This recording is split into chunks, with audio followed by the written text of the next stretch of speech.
til dagens eksamenskonsert. Jeg heter Mikael Malix. Det er jeg som har komponert dette verket. Dere ser på den sliden her, Glasstreet-trio. Og disse fantastiske musikerne kommer til å spille etter hvert. Det er bare det at siden dette er en eksamenskonsert, så må jeg bare få litt faglig informasjon ut av veien, for de begynner å spille. Så jeg håper at hvis det går greit, så kan jeg bare gi en sånn liten innledning om tankene bak dette verket, hvordan det var planlagt, og hvordan dette prosjektet ble til slik det er nå. Og dette var opprinnelig tenkt å være en slags forskningskonsert på sånn typisk, sånn tørr, akademisk, sånn NTNU-maner. Så jeg tenkte kanskje at jeg skulle ha noen store statistikker bak meg, eller diskutere musikologiske emner, en halvtime eller noe sånt nå. Men det virket litt tørt. Etter hvert begynte jeg å tenke på at det egentlig kanskje kunne være et prosjekt som kunne utvides utenfor akademias 4 vegger, fordi temaet til det her er barn. Hvordan opplever de verden, hvordan ser de den, og hvordan kan man overføre alt dette på musikkens område. Det finnes en masse musikk i verden som har vært skrevet for barn, noe er skrevet til barn, noen har til og med vært skrevet av barn. Men det er ikke like mye som er skrevet fra deres synspunkt, eller utifra deres egen væremåte. Så dette kommer ikke til å være som Hits for Kids volum 26, eller Bæ Bæ Lille Lam, eller Crazy Frog. Dette er ment å være en seriøs gjengivelse av barnets grunnleggende fenomenologi i musikalsk form. Med andre ord, det skal ikke være barnslig musikk, det er barnlig musikk. Viktig forskjell her. Det her virket som en veldig god idé fra starten av, men hva i all verden skal jeg gjøre med et sånt prosjekt i utgangspunktet? For det var en liten ting som ble som en kjepp i hjulet for hele opplegget, og det er det at jeg faktisk ikke er et barn selv. Ok? Det er et lite problem hvis man har lyst til å se ting fra et barns ståsted og ikke være et barn selv. Det er litt viktig å kunne være det. Men jeg var en, ikke sant? Jeg antar at dere fleste sånn pleide å være det også. Noen er fortsatt veldig barnaktig, kanskje litt for lenge. Men jeg tror hvis vi alle klarer å tenke tilbake til barndommen, så er det i hvert fall et visst sett med særtrekk som holder den sammen. Og jeg tror at når jeg tenker tilbake til min barndom, så er kanskje det viktigste for min del, måtte det være gode eller dårlige minner, at de minnene var preget av veldig ekstreme følelser. Og alle som jobber på en barnehage vet dette. Barn er enten veldig glad, eller veldig lei seg, eller veldig sint, eller veldig trist, eller veldig sulten, eller veldig tørst, eller veldig trøtt, eller veldig pigg, eller veldig sliten. Så hvis jeg skal overføre alt dette på musikkens område, så har emosjonelle kontraster ganske mye å si. Det var det første steget å ta. En annen ting som jeg er nødt til å bemerke om barn, jeg vet hvor mange har lagt merke til det, men hjernen deres har ikke utviklet seg riktig ennå. Men jeg mener ikke å fornærme noen aldersgrupper som måtte sitte her nødvendigvis. Det er bare det at de har ikke nødvendigvis internalisert mange av de samme overstyrende mentale kategoriene som vi voksne har i dag. Sånn som penger, eller status, eller prestisje, eller alle disse andre vidunderlige tingene som foreldrene lærer barna sine å bekymre seg over, så de kan vokse opp til å bli like flinke voksne som dem selv. De lærer tidsnok. Men tilbake til poenget, så er det sånn at siden den venstre hjernehalvdelen er litt sånn underutviklet, så betyr det at den høyre hjernehalvdelen i sammenligning er mye mer aktiv. Og det betyr at når ting skjer med barn, så skjer det i alle de forskjellige sanseinntrykkene på en gang. Det er ikke filtrert gjennom logikk, eller rekkefølge, eller hvem som forårsaket hva, eller basert på dette og dette synspunktet. Det er en overrumplende hendelse. Så en måte vi kan vise dette på i musikken, er å ha musikk som ikke bare er musikk, som også inkorporerer lyd, bilde og dikt. En i samme slengen. Bare se på det som en slags multimedial PowerPoint-presentasjon, ok? Det hele går fint. Jeg har slides.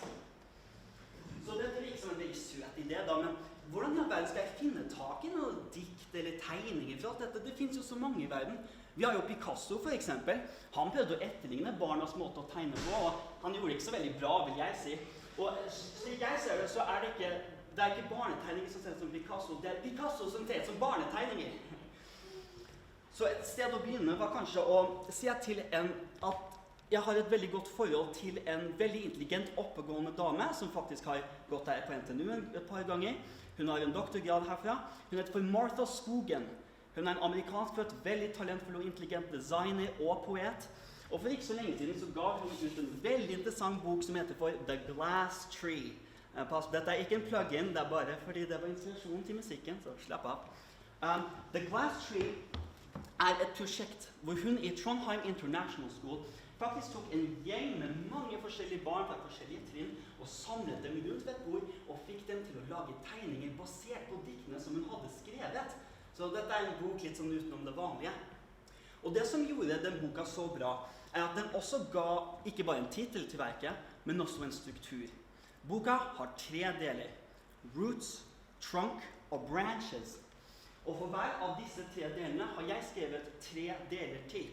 Sånn at det er 3 ganger 3. 9 satser totalt. Alle gode ting er 3, eller glass 3, hvis dere skjønner hva jeg mener. Så det var en stor fordel å se på den måten. Men en annen ting med Martha Skogens dikt som ikke har vært nevnt så veldig mye, synes vi virkelig burde fortelles til et større publikum, det er det at de er litt som haiku. De har en vidunderlig, tvetydig åpenhet til dem. Man vet ikke nøyaktig hva den ene kommer til å bety, eller hva slags sammenheng det har med den andre. Og det der tror jeg også er veldig passende, fordi når dere tenker på det, så er barn veldig åpne i hvordan de oppfatter verden, og kan stille mange spørsmål. Og ikke alle av dem er særlig dumme en gang. Jeg husker en gang for flere år siden da en av småbrødrene mine satt ved kjøkkenbordet med begge foreldrene mine. Jeg kunne ikke helt huske hva samtaleemnet var ved middagsbordet egentlig, men han snudde seg mot oss andre og så på oss og spurte i ren og skjær forundring: kan bakterier skli? I fullt alvor, kan bakterier skli? Jeg har studert filosofi på 1 år på Dragvoll, NTNU, og jeg har ikke engang møtt en filosofiprofessor i stand til å stille et såpass godt uttenkt semantologisk spørsmål. Så denne åpenheten er viktig å ta med også. Så et sted å prøve å overføre det på musikken på, er å ha en del biter i musikken som er litt lengre, som har en masse stillhet, og som har litt sånn improvisatoriske partier. Sånn at musikerne kan bare finne på, og ikke nødvendigvis følge alle notene som står. Så bare for å kort oppsummere her, emosjonelle sterke kontraster, synestesi, flere medier samtidig, og åpenhet. Det var de 3 knaggene som dette prosjektet hang på. Ja, så gjaldt det bare å få det her på nota, ikke da? Og jeg skal ikke gi så mye av et referat av hvordan det hele foregikk. Bare vit at det begynte midten av august, og at stort sett så er litt over 95% av musikken dere kommer til å høre i kveld skrevet på 1 uke. Det var en virkelig hektisk periode, det var veldig stimulerende, jeg hadde det kjempegøy, og jeg kommer aldri til å gjøre noe lignende noensinne igjen i hele mitt liv. Ta hint fra sensor, litt jevnere arbeidsfordeling fra nå av. Nå, altså, hva skulle vi gjøre etterpå? Vel, jeg sendte førsteutkastet til Odd Johan Overø, som sitter her som sensor. Og han så gjennom det, og jeg vet ikke hvilket ord jeg kan best bruke for å beskrive hva vi holdt på med, men et ord han ofte sa om og om igjen er optimalisering. Så det var det vi gjorde. Jeg vet ikke helt hva det ordet betyr, men vi prøvde så godt vi kunne. Vi optimaliserte ganske mye. Vi tok små biter av musikken og prøvde å gjøre det litt bedre, sånn at hele verket ble kvalitetssikret. Så i en viss forstand er denne komposisjonen peer-reviewed. Så var det neste steg å gå videre til Vegard Guleng. Og mens Odd Johan så veldig mye på det mikroskopiske med verket og hvordan det hang sammen, så var Vegard på sin side veldig flink til å se det overstyrende, sånn makroskopiske med verket. Og så han fikk meg til å tenke på hva det vil si å være en komponist, tenke som en komponist, snakke som en komponist, lese som en komponist, høre som en komponist, overganger, sterke organiske former, formforståelse, og alle disse andre fantastiske innsiktene som jeg aldri hadde kommet på selv med noen sjans i havet hvis ikke han fortalte meg om det direkte på kontoret sitt. Jeg vil også utrette en veldig stor takk, kanskje mest av alt til Theofil, som faktisk gadd å sette seg ned for å innøve og terpe på disse greiene her. Det er virkelig sjelden bare nå til dags for unge komponistbyer å ha folk som sitter ned og gidder å øve. En stor takk til dem.